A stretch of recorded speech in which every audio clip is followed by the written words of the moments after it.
musings.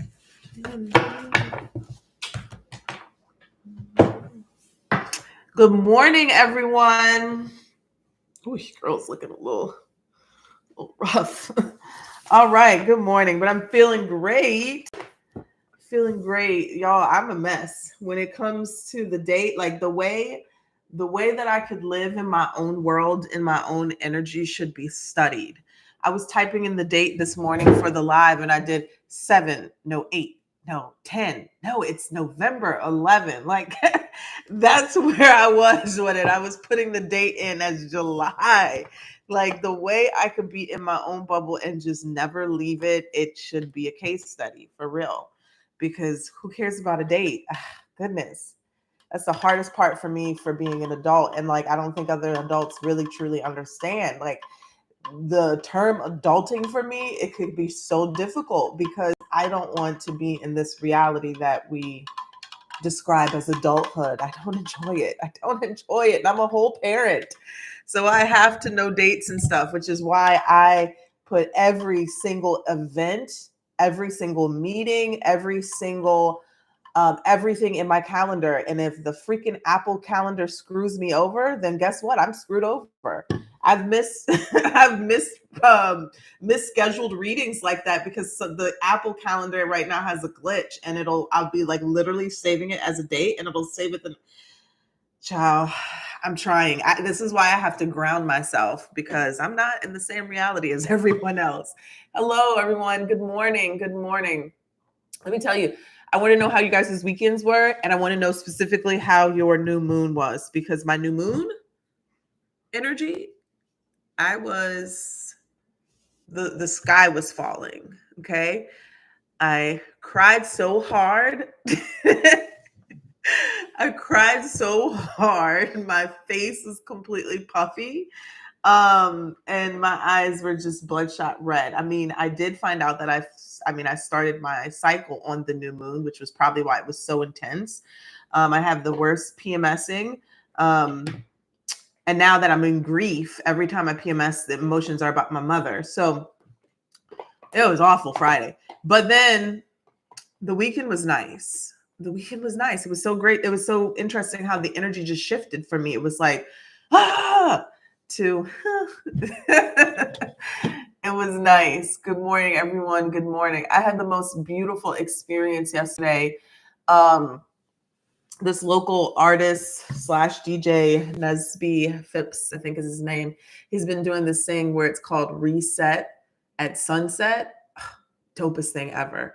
As an empath myself, the one thing that I crave, the one thing that makes me feel so amazing is when I'm in good energy. And energy, people are energy, right? So, a lot of times people are depressed is because they're in hibernation all the time.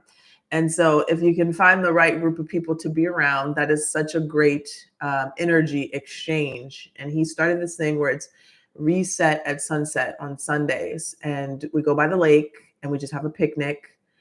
And everybody has their own little individual picnics. I mean, people had picnic birthday parties.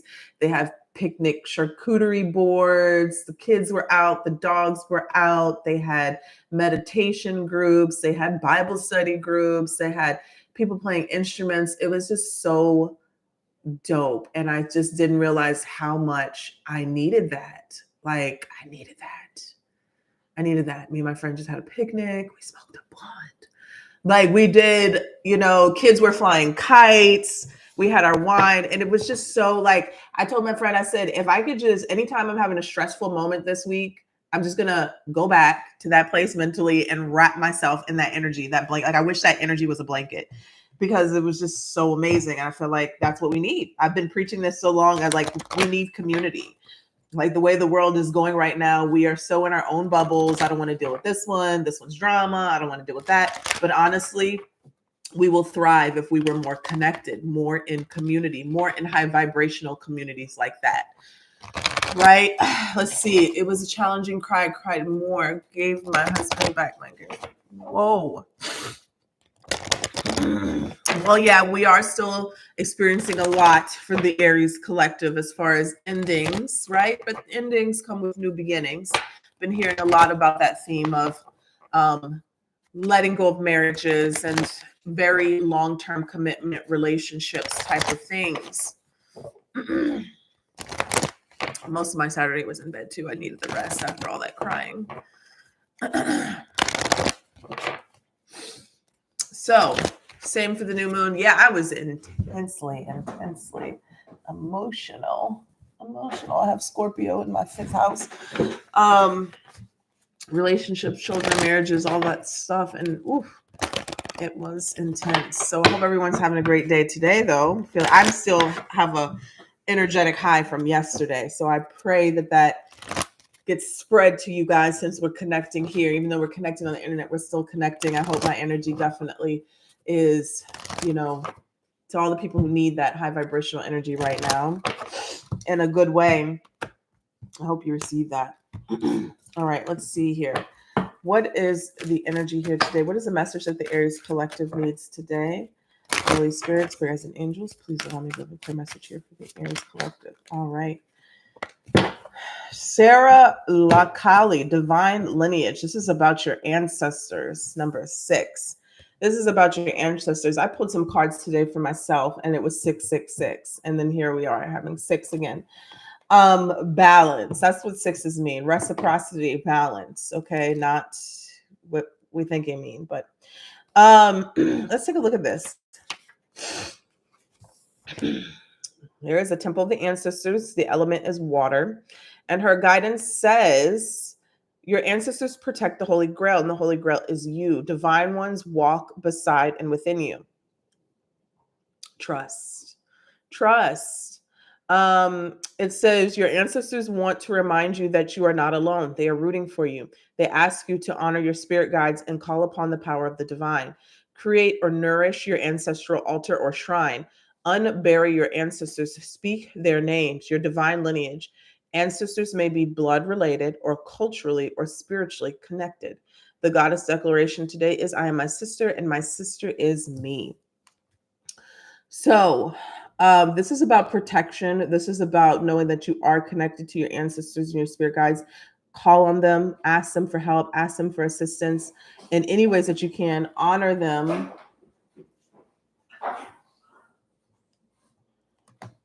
I'm sorry, my dogs are fighting. In ways of cooking for them, putting up their pictures, lighting candles. One second.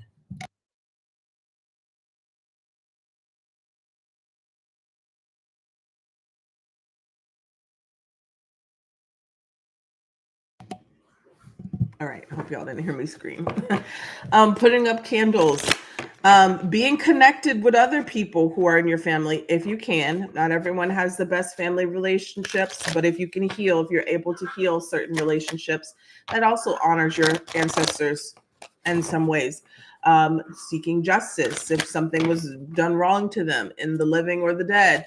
Honoring your ancestors is such a powerful form of protection that we have been conditioned to feel like, some of us have been in some certain religions conditioned to feel like it's like woo-woo or frowned upon in some ways. A common thing that I hear in religious sectors is that you shouldn't talk to the dead. Well, that is true, but I think there's a misconception of what is dead and who is dead and what is dead, right? There can be people here who are living, breathing, walking down the street next to us who are dead, okay? But when your ancestor has stepped over and crossed out of this physical form, they're more alive than us, right? To be dead is to be apart from God, to have stepped away from God. And there could be people who are living and breathing and walking who have stepped away from God. We know that, right? There are very evil people who walk this plane. So that doesn't mean that you cannot talk to your ancestors who have crossed over, because again, they are more alive than we are. If you watch a lot of near-death experiences, people will always say that when they stepped out of this physical body, it was like they woke up from a dream, like they were dreaming while they were here. And then everything became so clear when they were on the other side. So remember that when you feel like you have no one else to talk to, they are always around you, can always be called, could always be called to you. We say not always around you because they live a life too on the other side. And that's my understanding. We go on and continue to live a life. All right. Right. I wouldn't even say sleeping because they are awake. They are living lives on the other side, but definitely not dead. Definitely not dead. Let's see here. That's something that definitely gets me through my grief, right? We grieve because of the human. We're human. We grieve because we don't see them anymore. They don't grieve. They don't grieve us because they can still see us, hear us, listen in on us, all of those things. We have the King of Wands here. And the King of Wands came literally parallel crossing. We have the Five of Wands in reverse. There was some sort of conflict, drama. Even this could be internal or this could be external, something around you. But when I'm seeing the Five of Wands in reverse, it means that it's been eliminated or there was some sort of competition, fight, argument, drama that has been eliminated, been cleared out. Now, this fight could have been happening on your behalf. King of Wands, it came out like this. And when I see that, because the King of Wands is a very powerful card, there could be somebody here who needs to remember their power, remember where they came from, remember that the action that you take is not just your action alone, but you have energy behind you, because Wands is a very action-oriented energy. You do fire, you're moving. Unlike the water is more of emotional, swords is more thoughts. Could be communication, could be talking, but it's more thoughts. And then what else? We have Pentacles is material, okay? But when we have Wands, this is action. And then we have the Two of Wands here, right? Two of Wands, more Wands. So every card that came out today is fire energy, is Wands energy. All right. Hello, everyone. I can't see what you're saying right now because I'm focused on this. But anyways, so there is something here that has been defeated or overcome, whether this is internal or external around you. I also feel like with this King of Wands energy, I'm getting this energy of remembering your power, okay? And that your power doesn't just come from you, but it comes from your lineage, okay?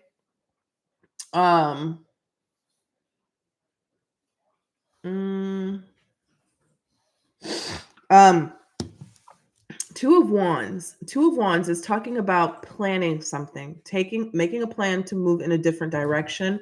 I want to clarify that. There's the Ace of Cups. Tell me about the Two of Wands.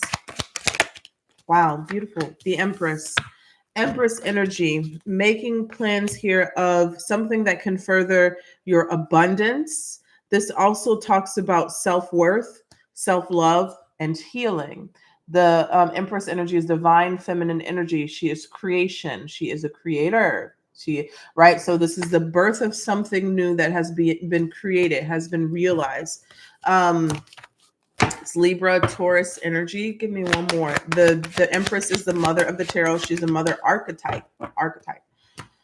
All right. And the Ten of Wands, letting something go heavy, something that has been heavy. So this is what I'm seeing here. It's very general, but also very powerful spread. Anyways, is that something is being overcome. Okay. You are overcoming this, Aries, but you are having to dig deep for this. I wouldn't even say dig deep. I would just say come to the realization that you are more powerful than you think, or than you know that you are, or you believe that you are. All right. You are more powerful. We all are. And you have to remember this, that you come from a long line of powerful individuals who are healing on the other side. So if you have individuals, spirits who are healing on the other side that can help you in some way, right? You would fix your crown like this. Goodness gracious, I just stepped out the shower. My elbows are ashy. You would fix your crown. You would fix your crown, and then you would take action with this Two of Wands energy and absolutely know your worth. And the Empress is attractive. So she's an attractor, right? Now, she could be beautiful as well, but she's an attractor. Things are magnetized to her from her frequency, her energy, all right? She does not beg. She does not chase. She does not, she is creative. Things are created inside of her, which is why she could be representative as pregnancy or pregnant. But this is what your ancestors are asking you to do. Five of Wands could be a battle of the mind. It could be opposition around you. It could be something at work. It could be challenges you're going through. But the King of Wands here is saying that you're very powerful. And the Two of Wands from the Empress here is asking you to move into that power. Less action, more energy, attracting. I guess you could say that. And the Ten of Wands here is representing the ending of burdens, difficult time, baggage, or doing it all by yourself. It's like this. Anytime you come to the awareness of something, it is, right? That's why Neville Goddard read a book called The Power of the Awareness. That's it. Once you come to the awareness of something, it is, right? It is. I am. So once you come to this awareness that you are powerful and you have your ancestors here that are helping you and guiding you, and you remember that, you come to that remembrance, because we already know this, just kind of wiped clean from my memory as when we're born, and we have to come to remember. We already know everything because we're infinite intelligence, because we are connected to source, but we always ask to remember while we're here on earth. And there are other forces, remember, that are always trying to keep us in the dark and not remembering. Okay.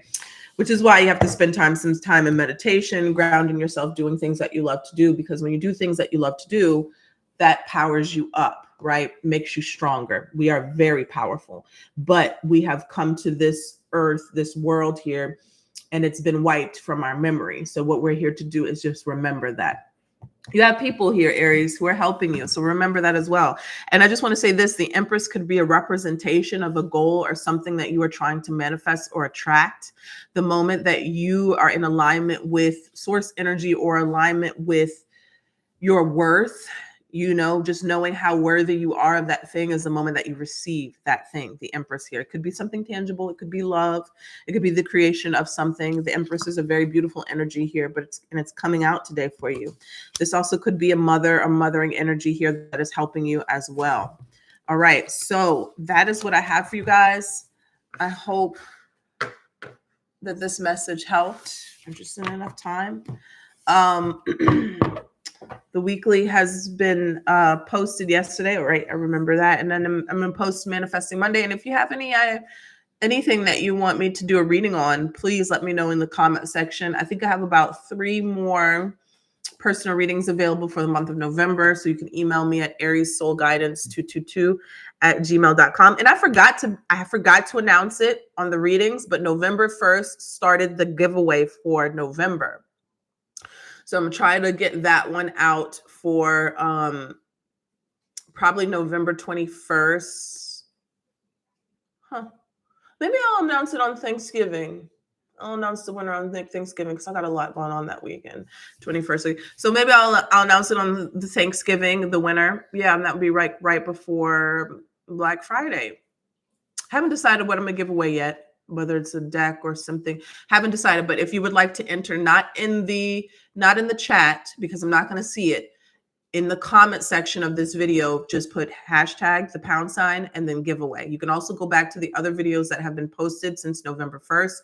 Only 1 entry per video, not on this video, not on this chat, Paula, on the comment section. But yes, how Paula put it, like that. That is how you should put it in the comment section.